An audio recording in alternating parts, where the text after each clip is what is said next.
ఏది అయినా ట్రై చెయ్యి ఆచి చికెన్ మసాలా. ఆచి చికెన్ మసాలా.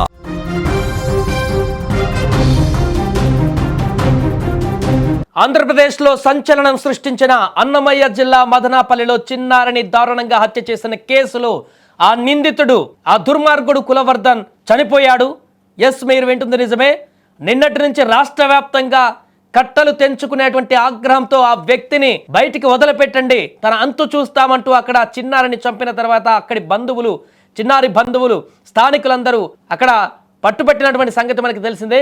కానీ ఊహించని విధంగా ఇప్పుడు ఆ కులవర్ధనే బలవన్మరణం చేసుకున్నాడు, తనకు తాను చనిపోయాడు. కురబలకోట మండలం కనసానివారిపల్లి దగ్గర చెరువులో ఈ యొక్క నిందితుడు మృతదేహాన్ని గుర్తించారు. వెంటనే ముదివేడు పోలీసుల ఘటనా స్థలానికి చేరుకున్నారు. నిందితుడు కులవర్ధన్ చెరువులో దూకి ఆత్మహత్య చేసుకున్నట్లుగా పోలీసులు అనుమానిస్తున్నారు.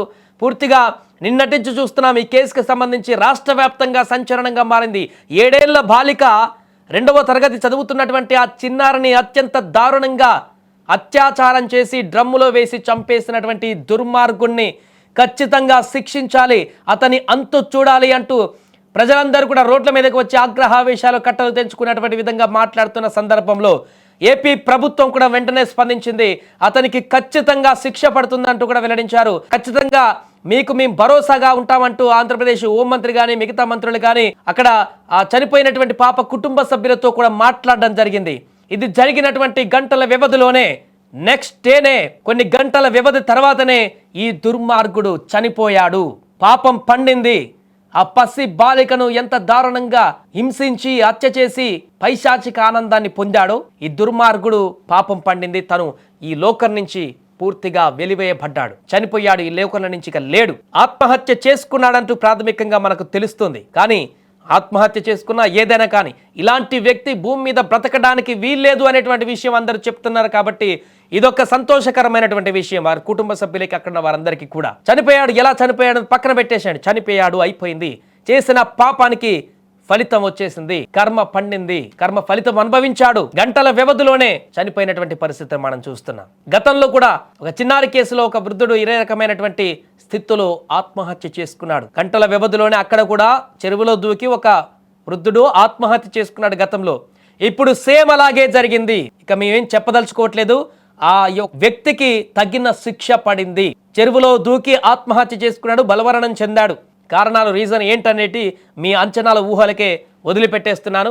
గంటల వ్యవధిలోనే తనకు తాను ఆత్మహత్య చేసుకున్నటువంటి పరిణామంతో ఇప్పుడు అక్కడ ఉన్నటువంటి స్థానికులందరూ కూడా కొంత సంతోషాన్ని వ్యక్తం చేసేటువంటి పరిస్థితి ఏర్పడింది. ఇలాంటి వ్యక్తి బ్రతకడానికి వీలేదు. ఎందుకంటే ఈ పాపను చంపడానికి ముందు కూడా ఒక వ్యక్తి పైన ఆల్రెడీ కొడవలితోటి అత్యాయత్నానికి ప్రయత్నించాడంట గతంలో. ఆ కేసు కూడా ఉంది, మందలించారు. అండ్ 3-4 అమ్మాయిల పైన కూడా ఇదే రకమైనటువంటి నీచమైనటువంటి బిహేవియర్ చేశారంట. ఆ విషయంలో కూడా కేసు అయింది. కానీ ఈ యొక్క రౌడీ బిహేవియర్, గంజాయికి అలవాటు పడి తాగుబోతుగా మారినటువంటి ఈ యొక్క వ్యక్తి వారిని బెదిరించేసరికి వారు ఆ కేసులకు, ఇతనికి భయపడి ఆ కేసులు కూడా మళ్ళీ వెనక్కి తీసుకున్నారంట. ఇలాంటి దారుణమైనటువంటి ఒక రౌడీగా ప్రజలను హింసించేటువంటి ప్రయత్నాలకు, మహిళలను వేధించేటువంటి ప్రయత్నాలను కొనసాగిస్తున్నటువంటి ఈ వ్యక్తి ఈరోజు ఒక దారుణానికి ఒడిగట్టాడు. 7 ఏళ్ల పసికందుని పాపను, 2వ తరగతి స్కూల్కి వెళ్లాల్సిన పాపను, ఆ రోజు స్కూల్కి పోలేదు, స్కూల్కి హాలిడే ఉందని చెప్పేసి వాళ్ళమ్మ పనులకు బయటకు వెళ్ళిపోయింది. ఇంట్లో తన తండ్రికి ఫోన్ చేసి, ఆ పాప తండ్రికి ఫోన్ చేసి పాప ఉందా అని అడిగితే లేదు, బయటకు వెళ్ళింది కావచ్చు, ఇంట్లో అయితే లేదని చెప్పేసి అన్నారు.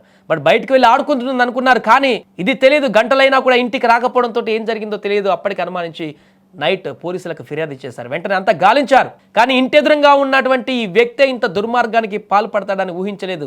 ఊరంతా ఎతికారు, అంతా వెతికారు. కానీ ఇంటి ముందు ఈ రాక్షసుడి ఇల్లును మాత్రం వెతకలేకపోయారు. ఆ రోజు అనుమానించాలి ఇంటెదురుగానే ఉన్నాడని చెప్పి. నెక్స్ట్ ఉదయం వాళ్ళ తాతయ్య కులవర్ధన్తోనే కనిపించాడు అని చెప్పేసి అన్న తర్వాత నెక్స్ట్ డే ఉదయం ఆ యొక్క ఎదురింట్లో ఉన్నటువంటి కులవర్ధన్ ఇంటి తలుపులు బద్దలు కొట్టి చూసరికి ఆ డ్రమ్ములో పాపం ఆ 7 ఏళ్ల చిన్నారి శవంగా మారి కనిపించింది. తాజాగా దీంట్లో ఆ పాపను అత్యాచారం చేసినట్టుగా కూడా బయటికి రావడంతో ఇంకా ఆగ్రహావేశాలు కట్టలు తెంచుకొని ప్రజలందరూ కూడా తీవ్రమైనటువంటి విమర్శలు చేయడం మొదలుపెట్టారు. ఆగ్రహంతో అతను వదిలిపెట్టండి, అంతు చూస్తామని చెప్పడం మొదలుపెట్టారు. ఈ యొక్క ఆగ్రహావేశ జ్వాలలు చల్లార్చేటువంటి విధంగా అతను ఇప్పుడు మరణించాడు. అతను చనిపోయాడు. అతను లేడిక చేసిన పాపానికి ఫలితం దక్కింది. తనకు తానుగా చనిపోయాడు. ప్రస్తుతానికి ప్రాథమికంగా తెలుస్తుంది చెరువులో దూకి చనిపోయాడు. ఎలా చనిపోయాడు అనేది ఇక మీ ఆలోచనకు వదిలిపెడుతున్నా. అతను చెరువులో దూకి ఆత్మహత్య చేసుకున్నట్టుగా ప్రాథమికంగా తెలుస్తుంది. పాపను ఇంత దారుణానికి ఒడగట్టినటువంటి ఆ పాప ప్రాణం మనం ఎట్లాగో తీసుకురాలేం, కానీ మిగతా ప్రాణాలను కాపాడుకోవడం కోసం, మిగతా మహిళలను రక్షించుకోవడం కోసం ఇలాంటి దుర్మార్గమైనటువంటి ఆలోచనతోటి, ఇంత దారుణమైనటువంటి హింసతోటి కలిగినటువంటి హింసా ప్రవృత్తితో కలిగినటువంటి వ్యక్తి ఇంకా జైల్లో పెట్టడము, లేకుంటే శిక్ష విధించడము, ఇలాంటి పరిణామాలు చేస్తే ఆ తర్వాత బయటికి వచ్చినాక కూడా మరలా అదే రకమైనటువంటి వైఖరిని అవలంబిస్తే అందుకే చనిపోయాడు, మరణించిపోయాడు. ఈ లోకాల నుంచి లేడు, అతను భూమి మీద బతకడానికి అర్హుడు కాదు, ప్రజల మధ్య ఉండాల్సినటువంటి వ్యక్తి కాదు. దారుణానికి ఉడిగట్టేటువంటి ఆ క్రుయాలిటీ మనస్తత్వము, ఆ మైండ్ సెట్ ఉన్నటువంటి వ్యక్తులు ప్రజల మధ్య తిరగాల్సినటువంటి వ్యక్తులు కాదు. అందుకనే వారికి దేవుడే శిక్షేశాడు అనుకో, చనిపోయాడు. దీంతో ఈ యొక్క ఘటనతోనైనా ఇలాంటి బుద్ధి ఉన్నటువంటి వ్యక్తులు మహిళలపైన ఆకృత్యాలు చేయాలనుకున్న వారు, ముఖ్యంగా చిన్న పిల్లల జోలికి వస్తే వారి అంతు గంటల వ్యవధిలోనే తేలిపోతుంది, కొన్ని గంటల్లోనే మీ అంతం జరిగిపోతుంది అనేటువంటి సంకేతం బలంగా వినిపించాలి. షేర్ చేయండి, లైక్ కొట్టండి, మీ అభిప్రాయాలు కామెంట్ చేయండి. కులవర్ధన్ చనిపోయాడు, ఆ పాపకు సరైన న్యాయం జరిగిందనుకుంటున్నారా తను చనిపోవడం పట్ల? ఇంకా భవిష్యత్తులో జరగకుండా ఉండాలంటే ఇలాంటి ఘటనలు ఏం చేయాలో కూడా కామెంట్ చేయండి.